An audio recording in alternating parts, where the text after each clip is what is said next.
WBTV Investigation uncovering never-before-seen video of an inmate death at the Mecklenburg County Jail, part of an ongoing lawsuit over a 2020 suicide.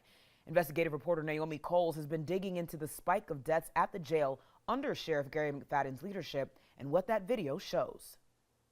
For months, Sheriff Gary McFadden has defended the safety checks that are happening at the jail. That's in the face of numerous inspection violations from state inspectors who say the inmates have not been properly monitored. That's also in the face of several lawsuits alleging negligence at the jail. We're getting a look for the first time at what those safety checks really look like. This video comes as part of a lawsuit over a teen suicide at the jail in 2020.